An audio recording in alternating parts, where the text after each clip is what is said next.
when he looks at money from the guy at the magazine stand and it says, "This is your God." Like I thought it was great. I was like, wow. Hello, everybody. It's day 8, October 8th, and we are back with our 31 Days of Halloween here on the channel. Thanks so much for tuning in. Today, we're going to be talking about an old movie coming from 1988. I guess that's not that old for some people, but it's old for me because it's before my time. This is John Carpenter's They Live. This movie was highly, highly recommended to me by not only Anthony, but a couple of other people as well. Saying, what, you haven't seen They Live before? One of my coworkers, Josh, he's a fantastic guy. He recommended I watch this movie as well, and so was very excited to see it. This was my first time ever watching it. I watched it last night, and I have some things to say about it. It's good. But before we get too far into the episode, I just want to remind everybody, please hit that like and subscribe button down below. You know the drill. And then go over to patreon.com/thecalvincam. Join one of our 3 tiers. Support us over there on the channel. The channel's Patreon page. So thank you so much for tuning in. They Live. This movie is a wild ride, and I really had a great time with it. I watched it with my wife, and we really enjoyed this movie a lot. There was some very, very funny moments, and I love a lot of the parallels with conspiracies that are even going on in this day and age across our entire nation. So I think it's just really good. I think it's funny, and it's an interesting horror. It's a conspiracy politics horror film. So it's not necessarily scary per se. It's scary in theory. So but yeah, like this was a absolute treat. I'm a big fan of the 80s. I love 80s, just the vibe that 80s gives off, the feel. And this movie just, it had it all. This is about a man who is kind of like a drifter. He's a drifter. I think he lost his job. Yeah. You don't really get a whole lot of plot about this guy. Yeah, there's not really much backstory about him. But he wanders into what I assume is Los Angeles, and he ends up getting a job at a construction site, which pays kind of like whoever shows up. Kind of just seems like we just take people on kind of construction job. And he meets Keith David's there, his character, and they kind of like form this like friendly, unfriendly. It's an interesting relationship. It's an interesting dynamic because he saw that apparently the foreman said, "I don't want you staying here after hours." He kind of feels sorry for him, and he takes him to a refuge site where he's been staying, because I think Keith David's kind of in the same boat that he is. He's kind of I don't know if he's a drifter, but he really doesn't look like he has a place to stay. His family's we get a little backstory about his character. His family's in Detroit. He has 2 kids in Detroit. You get more backstory from Keith David than you do the main character, Roddy Piper's character. Which Roddy Piper, everyone knows him from WWE. He's a wrestler. So this movie was fun. It's a fun movie. There's a lot of laughs. I think that it's shot really well, but it's nothing fancy. I really like. Speaking of shots, the opening sequence of this movie, we get They Live, and it's kind of like it kind of morphs into the graffiti on the wall as the train comes through. I don't know if you noticed that. I thought it was really awesomely done by John Carpenter in that time period. Really well done. John Carpenter's a king at like the intro title transition. Yeah, I mean, it's not something we haven't seen from him. I mean, there's The Thing, which is amazing the way it's presented. So yeah, which was cool because they used like a lighter in a fish tank with some like wax paper or something like that. I don't remember the fact exactly, but I remember resemblance was kind of like that. But again, he shows his handiwork with They Live's intro title. And this movie had me cracking up, honestly. The plot is basically aliens live among us, and it's like the medium to low class to homeless people are kind of being used as cattle subconsciously to kind of be a workforce to, bring the planet up, basically. So that the alien and some of the higher class people who are still people can live and thrive on this planet. And it seems like that's what the race of aliens goes from planet to planet, doing that. And you kind of get some details about that here and there. You really get details of it at the end. Yeah. When, we have Buck Flowers from Back to the Future. He's the bum. Damn drunk drivers. Damn drunk drivers. It's interesting to see that Buck Flowers in the movie is part of the refugee camp, but little do you know in the end that he was an informant. Yeah. And which was cool. Like, I didn't actually expect it. So I was kind of like pleasantly surprised about that. There's the turning point of this movie is that Roddy Piper discovers a box of glasses that, when putting them on and looking at advertisements and magazines and newspapers and people, they're getting like, it's the subliminal messaging. It's the conspiracy theory of like the government is actually like a secret organization, using you, basically. So he puts on, the glasses and looks at like a Victoria's Secret advertisement, and it says like marry and reproduce, or obey, obey. Or he looks at one that I thought was hilarious was when he looks at money from the guy at the magazine stand, and it says, "This is your God." Like, I thought it was great. I was like, wow, like this is hitting home. Like, for all those conspiracy theorists out there, like this is it right here. So, and I really like that he's looking around and like the aliens look kind of interesting. It's all practical too. Like, it looked like they were very practical effects, just like some kind of practical mask. Not too many VFX in this movie. But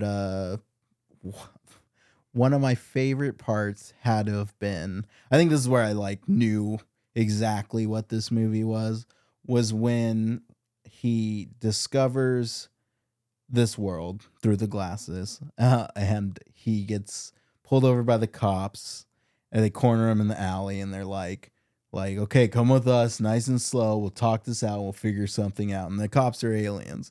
And he just like tricks them and shoots them both, and just grabs the shotgun out of the car and just starts going down the street. And he's just like, he wanders into the bank, and he's like, I'm here to kick ass and chew bubble gum, and I'm all out of bubble gum. which is a reference to Duke Nukem 3D. I think that they ripped this off from They Live, because Duke Nukem 3D came out way later. Yeah. It came out in the late 90s.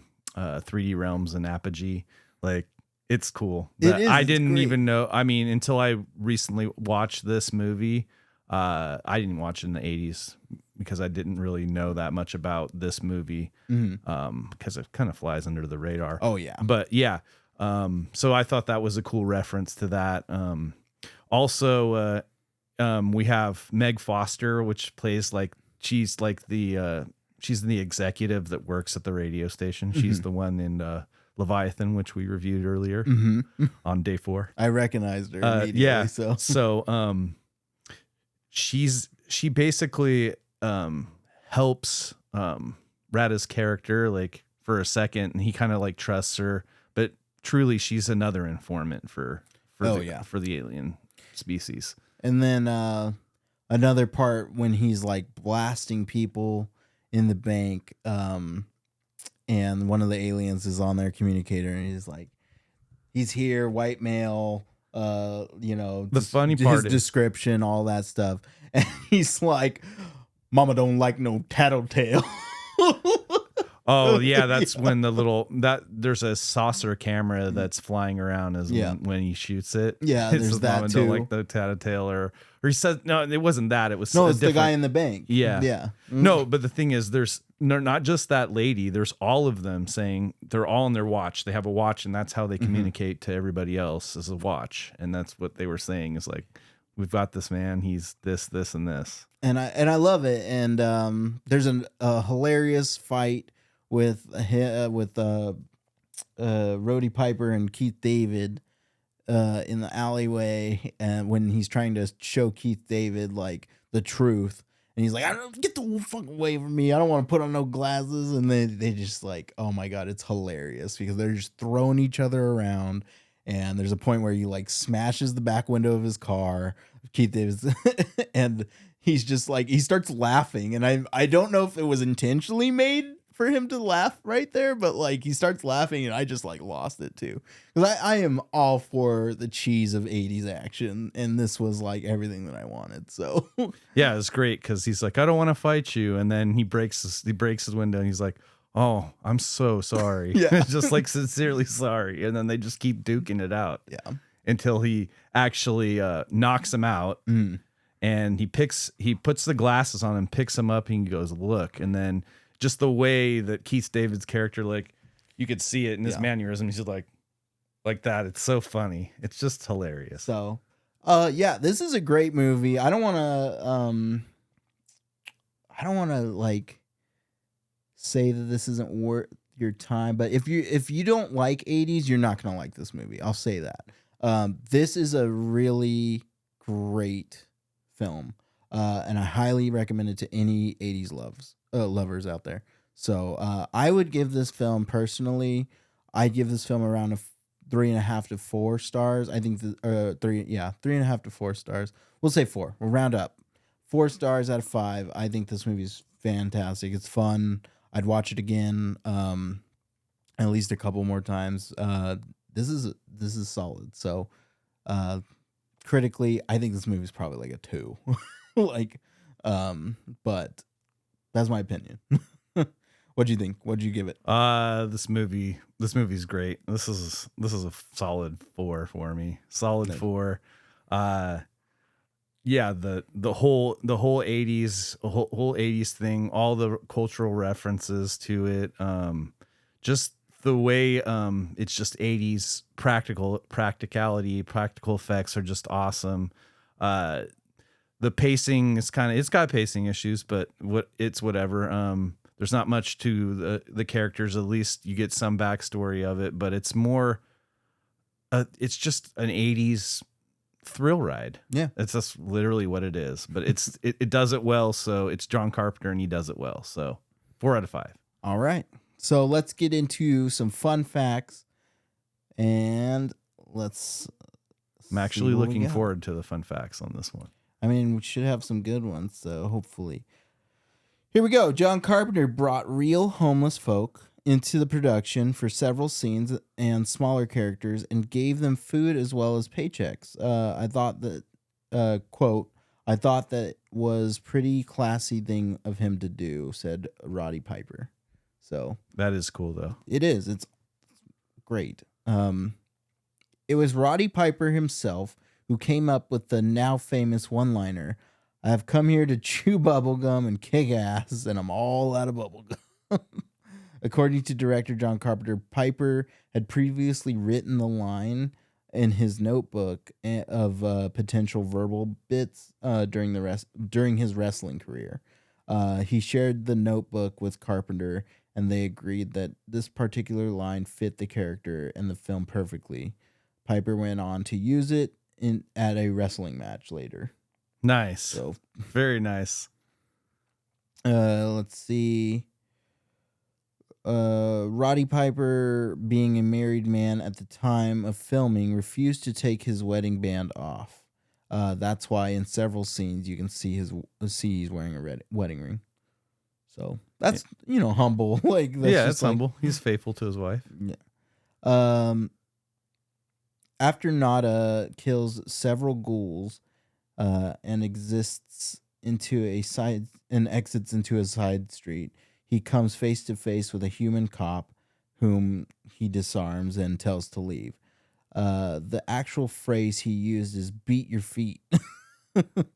But according to Piper, the actor apparently misinterpreted it on the first take and began running in place. God bless him, he says. His heart was into it big time. So he just misunderstood. He misunderstood what he needed to do. Beat your feet. John Carpenter was impressed with Keith David's performance in The Thing and needed someone who wouldn't be a traditional sidekick, but could hold his own. To this end, Carpenter wrote the role of Frank specifically for Keith David. So, nice.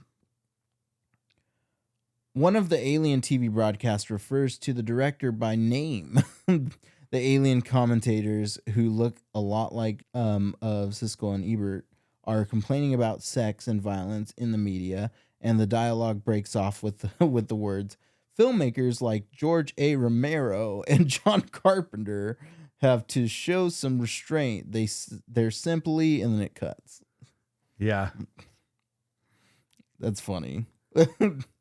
Unsurprisingly, both Carpenter and Piper have a problem with authority. I have this adolescent hatred of authority, says Carpenter. I've never gotten over it since I was a kid. Piper adds, "Ask me for my shirt off my back, I'll give it to you. Tell me, not a chance." So, let's see. According to a title card in the made for DVD short documentary, He Lives, interview with John Carpenter in 2013, They Live opened at number 1 at the U.S. box office and disappeared from theaters soon afterwards. So it was like a quick release. Oh, wow. It did well and then disappeared.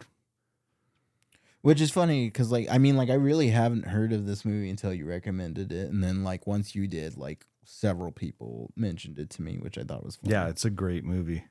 John Carpenter is still fascinated, or was still fascinated, that the film opened at number 1. It cost $12,000 to have the train roll by for the opening shot. A technical error required them to do it a second time. Yeesh, that's 24K. That's expensive for for one sequence. It's probably like $1 million now.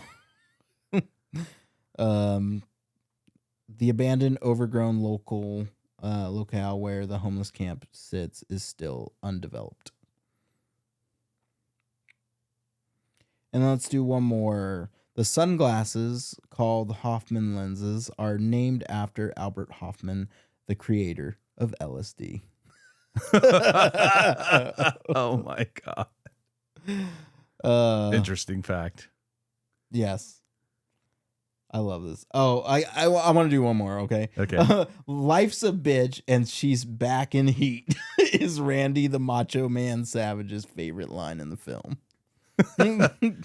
Coach. Life's a bitch and she's back in heat. I forgot that he said that. He had so many good one-liners in this movie. Yeah. All right, that's today's episode. They Live. Go check it out if you're a fan of the 80s or conspiracy theories. And yeah, we'll catch you on the next one. See you on the next episode, guys.